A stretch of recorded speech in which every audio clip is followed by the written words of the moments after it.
بسم اللہ الرحمن الرحیم۔ السلام علیکم۔ 7 دسمبر اتوار کی صبح، میں ہوں آپ کا میزبان خواجہ آصف بٹ اور آپ دیکھ رہے ہیں میرا YouTube channel Asif Butt official. ناظرین اکرام، D G I S P R lieutenant general Ahmed Sharif صاحب کی پریس کانفرنس آپ سن چکے، جو آپ کے نزدیک بھی انتہائی ناگوار اور قابل مذمت ہوگی۔ اب اس کے جواب میں نہیں، چونکہ یہ جلسہ جو پشاور حیات آباد میں ہونے جا رہا ہے یہ پہلے سے ہی شیڈیول تھا۔ اس کا اعلان آپ کو یاد ہوگا کہ جب اس دفعہ ملنے نہ دیا گیا سہیل افریدی صاحب کو، اڈیالہ جیل کے باہر ہی روک لیا گیا، تو واپس جاتے ہوئے انہوں نے کہا تھا کہ اب 7 تاریخ کو جلسہ عام ہوگا پشاور میں اور اس میں میں اپنا لائحہ عمل پیش کروں گا۔ اب وہ جلسہ ہونے جا رہا ہے۔ ایک طرف شدت آگ محسوس ہو رہی ہے جو لگائی ہے DG G I S P آر نے اپنی پریس کانفرنس کے ذریعے۔ اب اس آگ کے جواب میں یہ کیا ہوگا، اس پر پاکستان کی سیاست کا مستقبل انحصار کرتا ہے، بلکہ پاکستان کی سالمیت کا انحصار بھی اس پر ہو سکتا ہے۔ میں مسلسل کہہ رہا ہوں کہ کے پی کے ایک وار زون ہے۔ کے پی کے اب وہ کے پی کے نہیں رہا۔ اگر آپ کے ذہن میں کہیں یہ سوال چھپا ہے کہ جناب لاکھوں پشتون کراچی میں کاروبار کے ساتھ جڑے ہیں، اسی طرح لاکھوں لوگ پنجاب اور اسلام آباد کے ساتھ جڑے ہیں، لہذا یہ کیسے ہو سکتا ہے کہ اپنے معاشی مفادات کو وہ چھوڑ کر ان لوگوں کی ہاں میں ہاں ملائیں، ان لوگوں کے قدم کے ساتھ قدم ملائیں جو کے پی کے کو پاکستان سے علیحدہ کرنے وقت آنے پر کی راہ اپنا سکتے ہیں۔ لیکن وقت آ جاتا ہے کہ لوگ معاشی مفادات سے بلند ہو جاتے ہیں، اور یہ وہ وقت آ گیا ہوا ہے۔ میں جھنجھوڑ کر ریاست پر قابض گروہ کو مسلسل کہتا چلا رہا ہوں کہ خدا نخواستہ 1971 والا سانحہ ہو سکتا ہے، کیونکہ مجھے اپنی باطنی نگاہ سے اس کے آثار دکھائی دے رہے ہیں۔ ٹیمپریچر کے پی کے میں بہت بڑا ہوا ہے، بالخصوص جب DG G I S P آر نے بوکھلا کر سہیل افریدی اور وہ لوگ جو ظلم اور قہر کے اس دور میں خدائی خدمت گار بن کر ان پر تنقید کر رہے ہیں، پاکستان کو بچانے کے لیے، پاکستان کو سنوارنے کے لیے، ان سب کو کہا کہ یہ بھونکتے رہتے ہیں۔ بہت قابل اعتراض جملہ۔ ویسے تو ساری کی ساری پریس کانفرنس کی قابل اعتراض تھی، باڈی لینگویج قابل اعتراض تھی، لہجہ قابل اعتراض تھا، چہرے کے حد و حال اور اتار چڑھاؤ قابل اعتراض تھا، لیکن یہ کہنا اس کا رد عمل وہاں بھی ہے اور بڑا گہرا ہے۔ ڈر مجھے یہ ہے کہ کہیں جذبات کی رو میں بہہ کر کوئی غلط فیصلہ نہ کر۔ ایک فیصلہ تو کسی صورت نہیں ہونا چاہیے۔ میں نے پوری کوشش کی ہے کہ اپنی اس رائے کو پہنچا دوں فیصلہ سازوں تک، الحمدللہ کامیابی بھی ہوئی ہے۔ وہ کیا فیصلہ ہے جس سے مجھے خوف ہے؟ وہ ایک غلط فیصلہ ہوگا۔ میں پہلے بھی کہہ چکا ہوں کہ سیاسی تجربے کی کمی ہے، خلوص کی کمی نہیں۔ ایسے ماحول میں کھڑا رہنا عمران خان کے ساتھ، جب ریاست اس طرح آگ بگولا ہوئی ہو، خاص پارٹی اور اس پارٹی سے وابستہ یا وابستگی ظاہر کرنے والے لوگوں کے خلاف، تو کوئی کھڑا نہیں ہوتا، بہت کم لوگ رہتے، لیکن کمال ہے، تجربے کی نگاہ سے دیکھ کر میں کہتا ہوں کمال ہے۔ وہ خدشہ کیا ہے مجھے کہ کہیں سہیل افریدی، کیونکہ آس پاس بھی سارے نوجوان ہیں زیادہ تر، یہ فیصلہ نہ کر دے ایک دفعہ پھر کہ ہم آ رہے ہیں اسلام آباد۔ کوئی ضرورت نہیں اسلام آباد کی طرف جانے کی۔ کوشش کرے کہ پورے پاکستان کے اندر ایک تحریک پیدا ہو۔ اگر پشتونوں نے جانا ہی ہے، کیونکہ اس وقت جو کچھ ہو رہا ہے، مسلسل پشتون سلام کرتا ہوں وہ لیڈ کرتے چلے آ رہے ہیں، تو چلیے انہیں غیرت دلوانے کے لیے ہر ضلع کے اندر 5 لوگ ڈسٹرکٹ کورٹس کے باہر گرفتاری پیش کریں، اور پنجاب میں بھی ایسا ہی ہونا چاہیے۔ ہر تحصیل لیول پہ، ضلعی لیول پہ گرفتاریاں پیش کرنی شروع کر، جیل برو تحریک چلاؤ۔ یہ کہ ڈی چوک آ جائے، ہم رہا کروا کے لے جائیں گے، یہ اعلان خدا کرے کہ کسی کو دھیان نہ اس طرف جائے۔ میں نے جب محمود اچکزئی صاحب کو یہ کہتے ہوئے سنا کہ ہم سیڑھیاں لگا کر چڑھ جائیں گے، یہ جذباتی باتیں ہیں، ایسے ہوا نہیں کرتا اور نہ ایسے کرنا چاہیے۔ یہی تو وہ ہے جو وہ چاہتے ہیں کہ کوئی اس طرف آئے اور پھر غبارے سے ہوا نکال دے۔ جلسہ بہت بڑا ہوگا، رد عمل بہت زیادہ ہے KPK کے اندر۔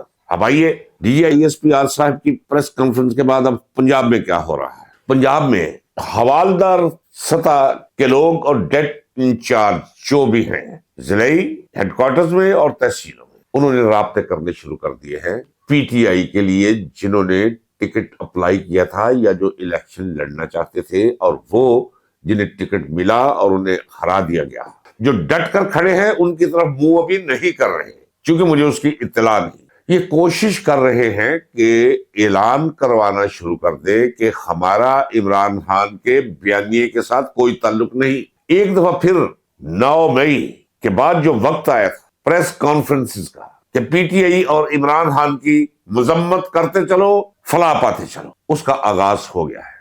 ایک بھٹی ہے جس میں سے پک کر لوگ نکلیں گے، شاید وہ شریف آدمی، وہ سادہ آدمی جس کا نام عمران خان ہے۔ اللہ تبارک و تعالیٰ نے اور فطرت نے خود ذمہ لے لیا ہے کہ چلو بھٹی دہکا دو، ڈال دو لوہا کچرا جو کچھ بھی ہے اس میں، خود فضول چیزیں اوپر آ جائیں گی، لوہا پک کر اندر رہ جائے گا، گند وند نکال کے باہر رکھ دیا جائے گا، پھر اگر اور لوہا پکتا رہا تو فولاد بن جائے گا۔ ایک فولادی ٹیم قدرت خود تیار کر رہی ہے عمران خان کے آس پاس اور جھاڑ جھنکار کو جھاڑ رہی ہے۔ یہ ایک پروسیس ہے ناظرین اکرام، یاد رکھیے، میری یہ ویڈیو یاد رکھیے گا۔ جس نگاہ سے میں دیکھ رہا ہوں، جو تشریح اور تعبیر مجھے سوج رہی ہے، وہ پاکستان کی بہتری کے لیے ایک منصوبہ بندی ہے قدرت۔ اسے استقلال سے نواز دیا، ہمت دے دی، ہمت وہی دیتا ہے، ادروائز ایک ایک رات ہزاروں مہینوں کی راتوں سے زیادہ تکلیف دہ ہوتی ہے جو ہجر میں کٹتی ہے، جو درد میں کٹتی ہے۔ ایک رات جیل کے اندر کٹی ہجر اور درد کی ہزاروں راتوں کے برابر ایک رات ہوتی ہے ناظرین اکرام۔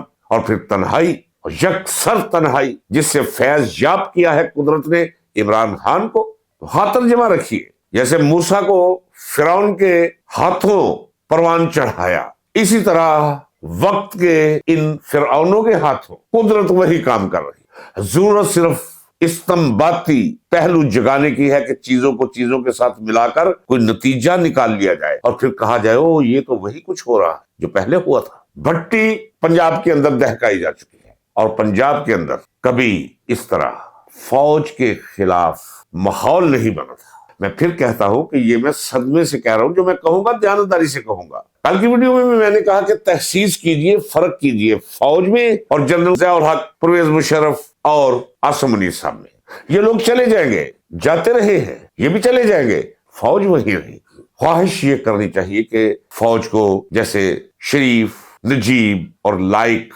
اولاد کی دعا مانگی جاتی ہے، دعا مانگنی چاہیے کہ ہماری فوج کو محب وطن جرنیل میسر ہو، جو پیغمبرانہ سیرت کے حامل ہوں، جو صرف کاز کے لیے اپنی جان لڑا دے۔ اور کاز کیا؟ پاکستان کو مضبوط کرنا۔ اور پاکستان مضبوط کیسے ہوگا؟ جب آئین کے مطابق چلے گا، ادروائز تو تباہی تباہی، بربادی ہی بربادی۔ اب دیکھیں نا، 185 سیٹس جیت بھی ہوئی تھی PTI نے، اور آپ آج کس جگہ پہ PTI کو لا کر کھڑا کر دیں؟ پہلے تو فارم 47 کے ذریعے 80 سیٹیں 85 سیٹیں لے گئی ہے، اس کے بعد لے گئی یہ مخصوص نشستیں اڑا کر لے گئے، پھر مختلف ہیلوں بہانوں سے لوگوں کو ڈسکوالیفائی کرنا شروع کر دیا، وہاں ضمنی انتخابات کروا کے وہاں نشست سے لے اڑے۔ اب یہ کیا کرنے جا رہے ہیں؟ اب کرنے یہ جا رہے ہیں کہ جو بھی قومی اسمبلی، صوبائی اسمبلی یا سینٹ میں ان کے پیرامیٹرز کے ساتھ ٹکرائے گا، جو پیرامیٹرز قانونی نہیں، سازش پہ اور خواہش پہ مبنی، یہ انہیں ڈسکوالیفائی قرار دے دیں گے۔ یہ کرنے یہ جا رہے ہیں کہ کوئی ایسا شخص جو اپنی زبان کھول سکتا ہے، جو اختلاف کر سکتا ہے، اب سینٹ، قومی اسمبلی اور صوبائی اسمبلیوں کے اندر بھی اختلاف رائے انہیں قبول اور منظور نہیں۔ صرف وہی لوگ اسمبلیوں میں رہ پائیں گے جو ان کے پیج پہ خفیہ طور پہ ان کے ساتھ منسلک ہوں گے۔ یہاں تک تو لے آئے، ایک ایسا نظام یہاں تصور میں ہے نا، ایک ایسا نظام یہاں لانے کی کوشش کی جا رہی ہے کہ صرف ایک شخص، اوپر اللہ، نیچے جنرل عاصم منیر، باقی اگر رہے بھی گئے تو گھریلو ملازم رہتے ہیں، اچھی بات ہوتی، لیکن ان کا حصہ کوئی نہیں ہوگا اقتدار کی جائیداد کے اندر۔ اور یہ نظام نہ یہ چلنے والا ہے نہ قائم رہنے والا ہے۔ اس کی وجہ یہ ہے کہ تاریخ گواہ ہے ناظرین اکرام۔ اب آپ سن رہے ہیں کہ ملک کے اندر خوف پھیلانے کا کوئی پہلو بھی جو انہیں میسر آئے اسے استعمال کرتے ہیں۔ مثلا ECL میں نام پہلے سے موجود ہے، اب شور مچا دیا کہ ECL میں نام ڈال دیے جی۔ کچھ لوگ ہے ہی ملک سے باہر ہیں، ECL میں نام ڈال دیے جی۔